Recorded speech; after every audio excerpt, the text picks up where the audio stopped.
नमस्कार मित्रमंडळींनो, आजच्या व्हिडिओमध्ये आपण PM पोषण म्हणजेच मध्यान्ह भोजन योजनेबाबत 21 जुलै 2026 पर्यंत आलेल्या सर्व महत्त्वाच्या आणि ताज्या अपडेट्स सविस्तरपणाने जाणून घेणार आहोत।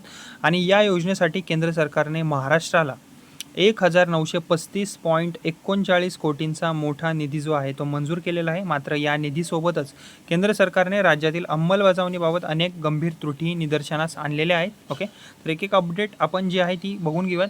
आता जी पहिली अपडेट आहे इथे तुम्ही रीडसुद्धा करू शकता। ओके, आता यामध्ये दिसून काय येतं की केंद्र सरकारने PM पोषण मध्यान्ह भोजन योजनेसाठी महाराष्ट्राला एकूण 1935.39 कोटींचा जो निधी आहे तो मंजूर केलेला आहे। आणि या निधीच्या माध्यमातून राज्यातील लाखो विद्यार्थ्यांना शालेय पोषण आहार पुरवला जाणार आहे। ओके, आता जर आपण दुसरी अपडेट बघितली, दुसरी जर अपडेट आपण बघितली तर आता आपण पाहूया की या निधीचे जे विभाजन आहे ते कसे होणार आहे नक्की। ओके, इथे जर तुम्ही नीट रीड केलं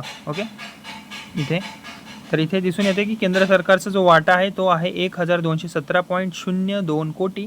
तसेच महाराष्ट्र सरकारचा वाटा यामध्ये किती आहे 718.37 कोटी। याशिवाय अंडी, केळे आणि हंगामी फळांच्या वितरणासाठी स्वतंत्र 95.95 कोटींचा निधी जो आहे तो मंजूर करण्यात आलेला आहे, म्हणजे तो वेगळा निधी आहे। ओके, इथे तुम्ही रीडसुद्धा करू शकता। आता नंतरची जी अपडेट आहे ती म्हणजेच की या योजनेमध्ये किती विद्यार्थ्यांना नक्की लाभ मिळणार आहे याबद्दल जर आपण बघितला डेटा, ओके, यामधला डेटा जर आपण बघितला तर या योजनेचा लाभ सुमारे 85.24 लाख विद्यार्थ्यांना मिळणार आहे। हा जो लाभ आहे राज्यातील 234 शालेय दिवसांसाठी दिला जाणार आहे। ओके, आता आपण पाहूया की केंद्र सरकारने व्यक्त केलेल्या गंभीर चिंता याबद्दलच्या। ओके, आता पहिली अपडेट जी आहे ती याविषयी पहिला पॉईंट म्हणजे की विद्यार्थ्यांची संख्या कमी होत आहे सध्या। केंद्र सरकारने सर्वात मोठी चिंता व्यक्त केलेली आहे की PM पोषण योजनेतील विद्यार्थ्यांची नोंदणी सातत्याने कमी होत आहे। 2021-22 मध्ये या योजनेत 100.49 लाख विद्यार्थी नोंदणीकृत होते, मात्र 2025-26 मध्ये ही संख्या जी आहे ती घटून 94.46 लाखांवर आलेली आहे, म्हणजेच सुमारे 6 लाख विद्यार्थ्यांची घट झाली आहे। यावर केंद्र सरकारने राज्य सरकारला कारणांचा अभ्यास करण्याचे निर्देशसुद्धा दिलेले आहे। ओके, इथे तुम्ही रीडसुद्धा करू शकता या सर्व गोष्टी। आता दुसरं जे कारण दिलेलं आहे ते जर आपण बघितलं तर ते म्हणजे की प्रत्येक जिल्ह्यात आता तपासणी होणार आहे। ओके, प्रत्येक जिल्ह्यांमध्ये ही तपासणी होणार आहे। केंद्र सरकारने स्पष्ट सांगितलेले आहे की राज्यातील प्रत्येक जिल्ह्यात 10 ते 20 शाळांचा सविस्तर अभ्यास केला जाईल। यातून विद्यार्थी संख्या का कमी आहे, पालकांचा प्रतिसाद काय आहे आणि योजना योग्य पद्धतीने राबवली जाते का याचा अहवालसुद्धा तयार केला जाणार आहे। तसेच कुक कम हेल्पर्सच्या प्रशिक्षणाची मोठी कमतरता यामध्ये दिसून सुद्धा येत आहे। ओके, आता एक गंभीर बाब आहे यामध्ये राज्यातील फक्त 13% कुक कम हेल्पर्स यांना प्रशिक्षण मिळालेलं आहे, म्हणजेच बहुसंख्य स्वयंपाक सहाय्यकांना आवश्यक प्रशिक्षण जे आहे ते मिळालेलंच नाही आहे। याशिवाय 16 जिल्ह्यांमध्ये एकही प्रशिक्षण कार्यक्रम आयोजित करण्यात आलेलं नाही आहे। केंद्र सरकारने सर्व सहाय्यकांना दरवर्षी प्रशिक्षण आणि रिफ्रेशर कोर्स देण्याचे निर्देशसुद्धा दिलेले आहेत। ओके, इथे तुम्ही रीडसुद्धा करू शकता या पॉईंट्समध्ये सगळ्या गोष्टी।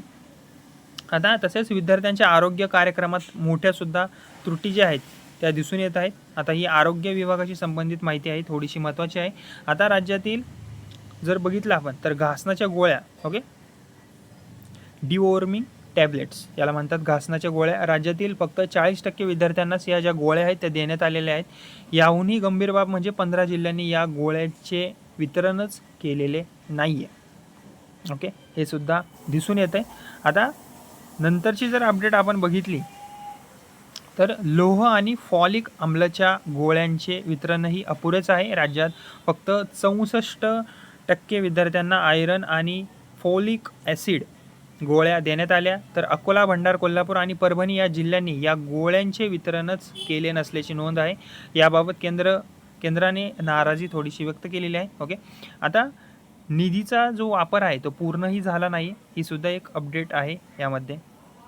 आता निधी खर्चाबाबतची जर आपण माहिती बघितली तर अन्नधान्य वाहतुकीसाठी मिळालेल्या निधीपैकी फक्त 60% निधी खर्च करण्यात आला, तर निरीक्षण आणि मूल्यमापनासाठी मिळालेल्या निधीपैकी फक्त 31% निधी वापरण्यात आलेला आहे। केंद्र सरकारने निधीचा प्रभावी वापर करण्याच्या सूचनासुद्धा दिलेल्या आहेत। ओके, आता केंद्रीकृत स्वयंपाकघरांमध्ये मोठी कमतरता सुद्धा जाणून येत आहे। ओके, ही सुद्धा एक महत्त्वाची अपडेट म्हणता येईल।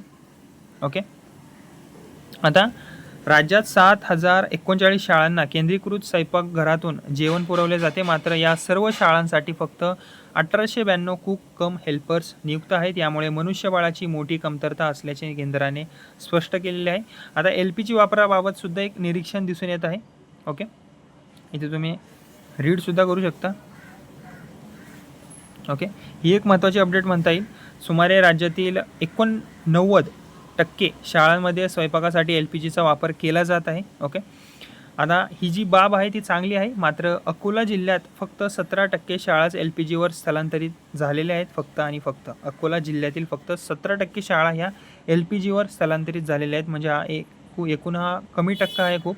या जिल्ह्यात सुधारणा करण्याची गरज असल्याचे केंद्राने जे आहे ते नमूद केलेले आहे. ओके, तसेच अंडी, केळे आणि फळांसाठी स्वतंत्र निधी ही सुद्धा एक अपडेट आहे. जसं की मी तुम्हाला सुरुवातीला सुद्धा सांगितलं, विद्यार्थ्यांच्या पोषणासाठी अंडी, केळे आणि हंगामी फळांच्या वितरणासाठी 95.95 कोटींचा स्वतंत्र निधी मंजूर करण्यात आलेला आहे. यामुळे विद्यार्थ्यांना अधिक पौष्टिक आहार उपलब्ध करून देण्याचा सरकारचा हा जो आहे तो प्रयत्न आहे. ओके, तसेच योजनेची जर आपण पार्श्वभूमी बघितली तर आपल्याला हे माहितीच असेल की नोव्हेंबर 2023 महाराष्ट्र सरकारने आठवड्यातून 1 अंडे किंवा केळी देण्याचा निर्णय घेतलेला होता. नंतर हा निर्णय काही काळासाठी स्थगित करण्यात आला. मात्र फेब्रुवारी 2025 पासून हा जो निर्णय आहे तो पुन्हा लागू करण्यात आला आहे आणि आता त्यासाठी स्वतंत्र निधीही मंजूर करण्यात आलेला आहे. ओके, आणि यामध्ये एक महत्त्वाची अशी एक सूचना आहे, ती म्हणजेच की केंद्र सरकारने निधी मंजूर केला असला तरी विद्यार्थ्यांची घटती संख्या, सहाय्यकांचे अपुरे प्रशिक्षण, आरोग्य कार्यक्रमातील त्रुटी आणि निधीचा जो अपुरा वापर आहे, या सर्व बाबींमध्ये तातडीने सुधारणा करण्याचे निर्देश महाराष्ट्र सरकारला देण्यात आलेले आहेत. नक्की कोण काय यामध्ये काय चुका करत आहे का? ओके, ते सुद्धा बघण्यात येणार आहे. तर मित्रमंडळींनो, PM पोषण मध्यान्ह भोजन योजना संदर्भातील 21 जुलै 2026 पर्यंतच्या सर्व महत्त्वाच्या अपडेट्स या होत्या. आणि व्हिडिओ तुम्हाला उपयुक्त वाटला असेल तर व्हिडिओला लाईक करा, शेअर करा आणि सरकारी योजना, शिक्षण क्षेत्रातील अपडेट्स तसेच महाराष्ट्रातील ताज्या बातम्यांसाठी आपल्या या बडी चॅनेलला सबस्क्राईब करायला विसरू नका. धन्यवाद.